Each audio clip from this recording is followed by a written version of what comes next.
Vous croyez que le remariage après 70 ans, c'est une seconde chance pour le bonheur, n'est-ce pas?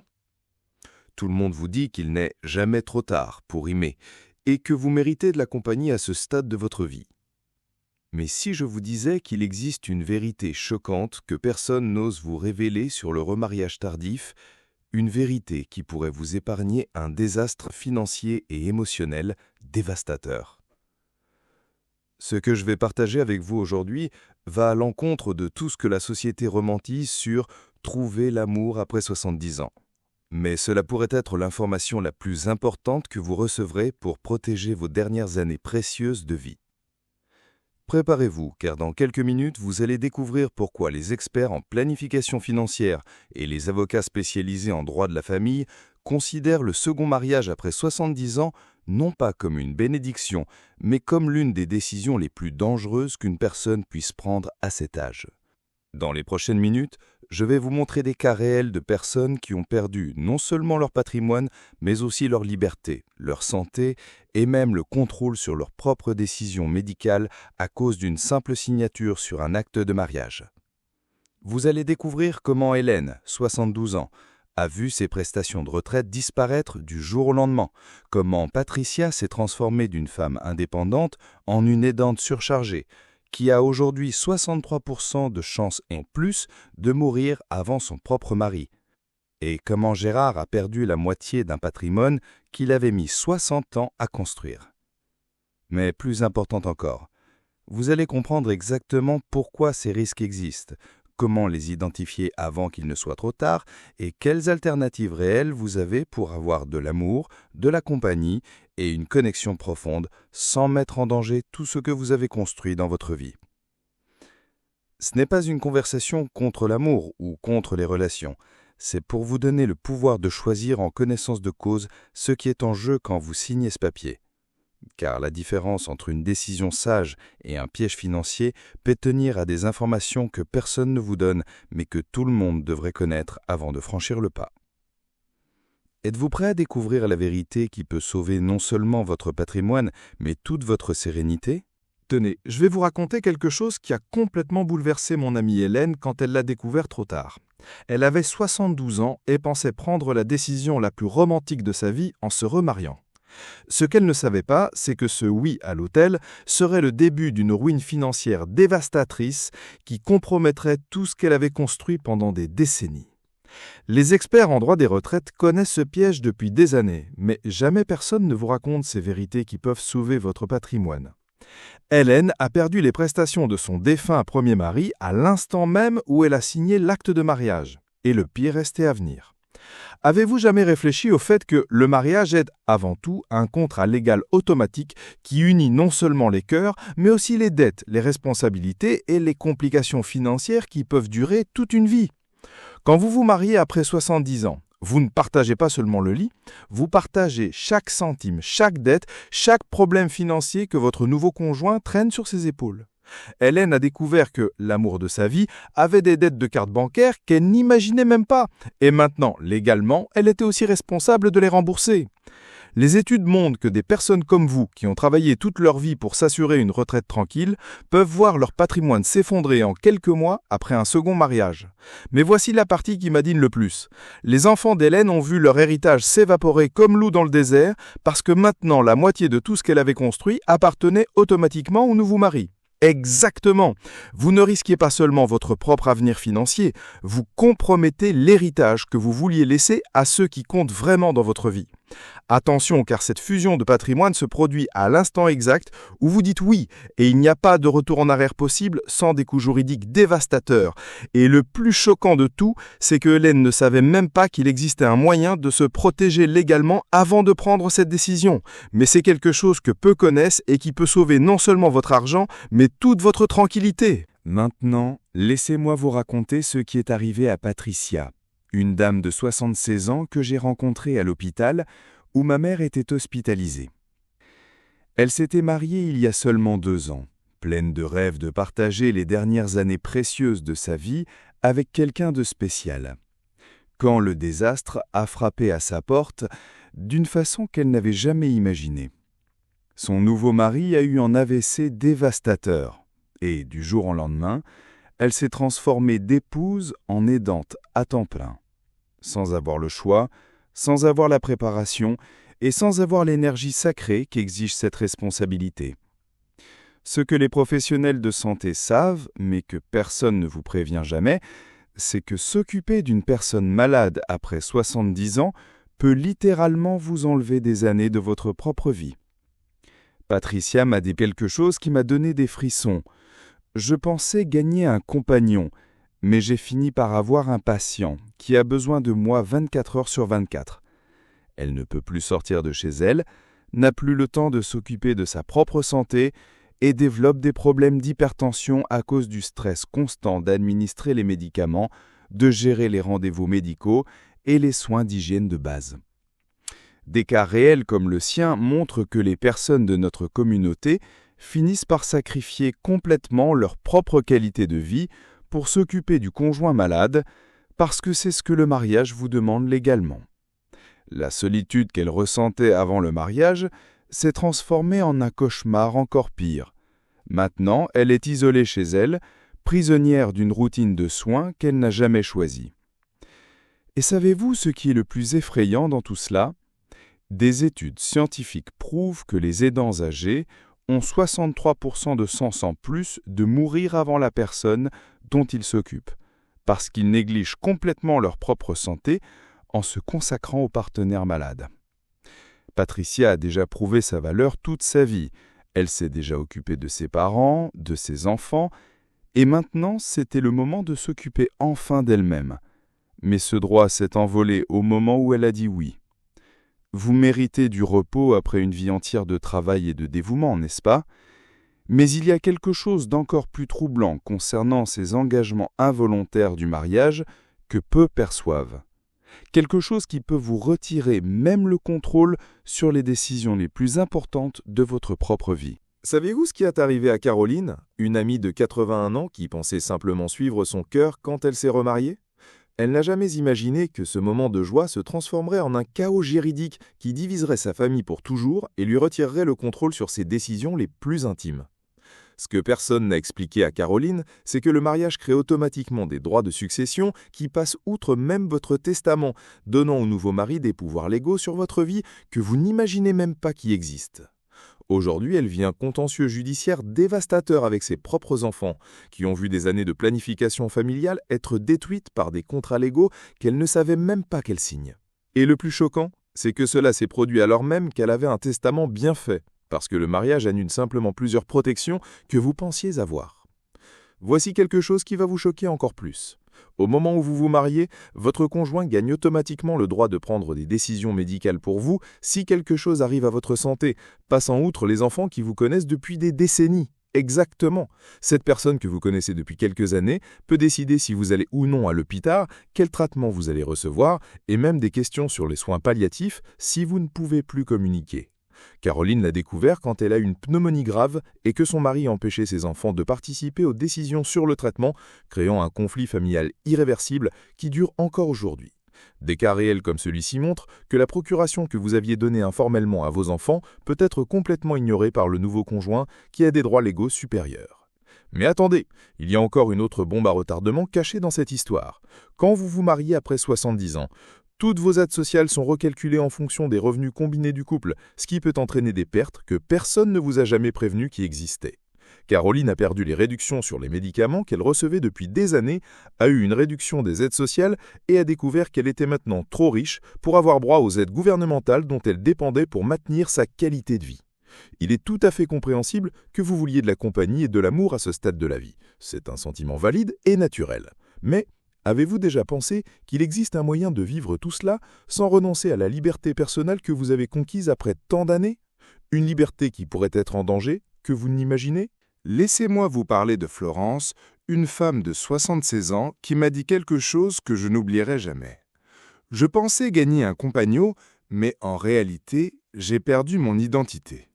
Florence avait passé les 10 dernières années de sa vie à découvrir qui elle était vraiment, après des décennies à s'occuper de tout le monde. Elle avait ses routines sacrées, ses loisirs, ses amis, et pour la première fois de sa vie, elle vivait exactement comme elle le voulait. Mais quand elle s'est remariée, tout cela a disparu comme de la fumée Parce que maintenant elle devait consulter quelqu'un pour chaque décision, négocier chaque sortie, expliquer chaque choix qu'elle faisait. Ce qu'elle a découvert trop tard, c'est que l'indépendance que vous gagnez avec l'âge est un trésor rare qui, une fois perdu, peut ne jamais revenir. Connaissez-vous cette sensation merveilleuse de se réveiller et de décider si on veut prendre le petit déjeuner à 11 heures du matin ou si on veut passer toute la journée en pyjama à regarder ses programmes préférés? Florence a perdu cela le jour où elle s'est mariée, parce que maintenant, elle avait quelqu'un qui questionnait chacun de ses choix, qui voulait participer à chaque activité, créant des attentes sur la façon dont elle devrait se comporter en tant qu'épouse. Elle m'a raconté qu'elle ne pouvait plus rendre visite à ses amis quand elle le voulait, ne pouvait plus voyager voir ses enfants sans créer de drame, et même la façon dont elle décorait la maison était devenue source de conflits. Des personnes comme vous, qui ont déjà prouvé tout ce qu'elles avaient à prouver dans la vie, méritent d'avoir le droit de vivre en paix sans avoir à rendre des comptes à personne sur leurs choix personnels. Et voici le point qui m'attriste le plus. Florence a découvert que le travail émotionnel de maintenir une relation après 70 ans est dévastateur quand on a déjà passé une vie entière à le faire. Elle s'est retrouvée à devoir gérer les humeurs du mari, résoudre des conflits qui n'étaient même pas les siens, faire de la médiation entre lui et ses enfants à elle et constamment calmer les insécurités de quelqu'un qui devrait apporter la paix dans sa vie. Pas plus de drame. La solitude qu'elle ressentait avant de se marier était bien meilleure que cette solitude d'être avec quelqu'un qui ne comprenait pas ses besoins et exigeait encore une attention constante. Mais il y a quelque chose d'encore plus choquant dans tout cela. Il existe un moyen pour vous d'avoir de la compagnie, de l'amour et de la connexion sans sacrifier votre liberté. Mais d'abord, vous devez comprendre comment l'enchevêtrement financier peut rendre impossible de sortir de ce piège quand vous réalisez finalement que vous y êtes tombé. Maintenant, je vais vous raconter l'histoire la plus dévastatrice de toutes, celle de Gérard, un monsieur de 82 ans qui a perdu la moitié du patrimoine qu'il avait mis 60 ans à construire en seulement 18 mois de mariage. Gérard pensait connaître sa nouvelle épouse, mais il a découvert qu'elle avait des habitudes financières complètement différentes des siennes. Elle dépensait de l'argent qu'elle n'avait pas, faisait des achats compulsifs. Et pire encore, elle avait caché des dettes de carte de crédit qui atteignaient plus de 80 000 €. Ce que les experts en planification financière savent, mais que personne ne vous dit jamais, c'est qu'après 70 ans, vous n'avez aucune marge d'erreur pour vous remettre d'un effondrement financier parce que vos années productives sont déjà passées et le temps limité qu'il reste ne permet pas de reconstruire ce qui a été perdu. Gérard m'a dit quelque chose qui m'a donné des frissons. J'ai découvert que se marier à cet âge, c'est comme parier toute sa retraite au loto. Savez-vous ce qui est le plus choquant dans toute cette situation? Quand vous vous mariez, vous devenez automatiquement responsable non seulement des dettes futures de votre conjoint, mais aussi de toutes les décisions financières irresponsables qu'il prendra à partir de ce moment. Gérard a vu son nom apparaître au fichier des incidents de paiement pour des dettes qu'il ne savait même pas qu'existaient, a perdu la limite de la carte de crédit qu'il utilisait depuis des décennies et a découvert qu'il avait maintenant besoin de la signature de son épouse pour faire toute transaction importante sur ses propres comptes. Des cas réels, comme celui-ci, montrent que des personnes comme vous, qui avez toujours été prudentes avec l'argent, peuvent voir toute une vie de discipline financière être détruite par l'irresponsabilité d'une autre personne. Et le pire, c'est qu'il n'y a pas moyen de se protéger complètement de cela après avoir déjà dit oui. Mais voici la partie qui me révolte le plus. Quand Gérard a finalement décidé qu'il devait divorcer pour sauver ce qu'il restait de son patrimoine, il a découvert qu'il ne pouvait pas simplement sortir du mariage, sans diviser moitié-moitié tout ce qu'il possédait. Exactement. Même si c'était elle la responsable des dettes et des dépenses irresponsables, elle avait le droit égal à la moitié de tout ce qu'il possédait, y compris la maison où il vivait depuis 40 ans et qu'il voulait laisser à ses enfants. Les ressources limitées que vous avez à ce stade de la vie peuvent s'évaporer en quelques mois à cause de décisions financières qui ne sont même pas les vôtres. Et la complexité juridique d'une séparation après 80 ans peut coûter plus cher que le patrimoine même que vous essayez de protéger. Mais savez-vous qu'il existe un chemin différent, un moyen d'avoir de l'amour, de la compagnie et une connexion profonde sans vous exposer à ces risques dévastateurs? Et c'est exactement de cela que je veux parler maintenant, de toutes les façons merveilleuses dont vous pouvez avoir de l'amour, de la compagnie et une connexion profonde sans vous exposer aux risques dévastateurs que nous venons de voir. Laissez-moi vous parler de Marie-Antoinette, une dame de 78 ans qui m'a appris qu'il existe une vie pleine et significative bien au-delà des standards que la société essaie d'imposer sur la façon dont nous devons vivre après 70 ans. Elle a investi dans des amitiés profondes avec des personnes qui partageaient les mêmes valeurs et intérêts qu'elle, a créé un véritable réseau de soutien avec des voisins et des personnes de la communauté et a découvert que la vraie compagnie n'a pas forcément besoin de venir d'une relation amoureuse. Marie-Antoinette m'a dit quelque chose de beau. « J'ai 5 amis qui me connaissent mieux qu'aucun mari ne m'a jamais connu, et aucun d'eux ne veut contrôler mon compte en banque. » Est-ce que nous remettons vraiment en question les normes sociales qui nous disent que nous ne pouvons être heureux que si nous sommes en couple ? Savez-vous ce qui m'impressionne le plus dans l'histoire de Marie-Antoinette ?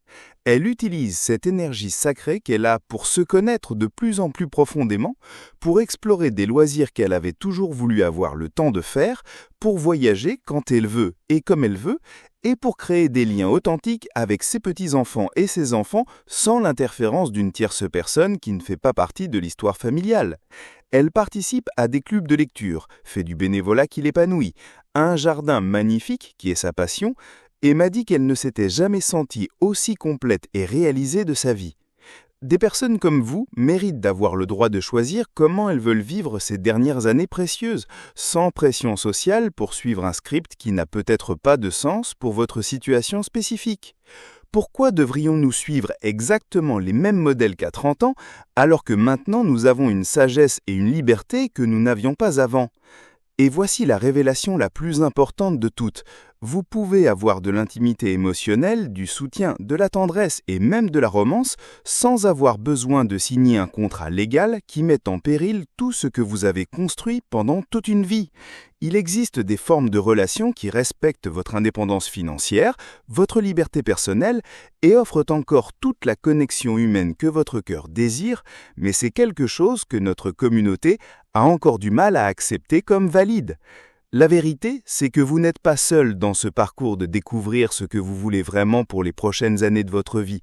Et il existe un monde de possibilités au-delà de celles que la société insiste à nous montrer comme les seules correctes. Qu'est-ce qui vous a le plus touché dans tout ce dont nous avons parlé jusqu'à présent ? Et laquelle de ces histoires a le plus fait sens pour votre réalité ? Vous venez de découvrir des vérités que peu ont le courage de dire sur le second mariage après 70 ans.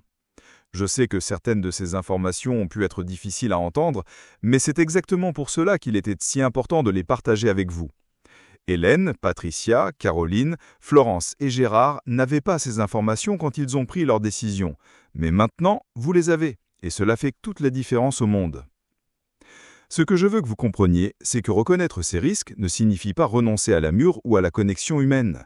Cela signifie que vous avez le pouvoir de choisir basé sur une connaissance réelle, pas sur des illusions romantiques qui peuvent coûter tout ce que vous avez construit.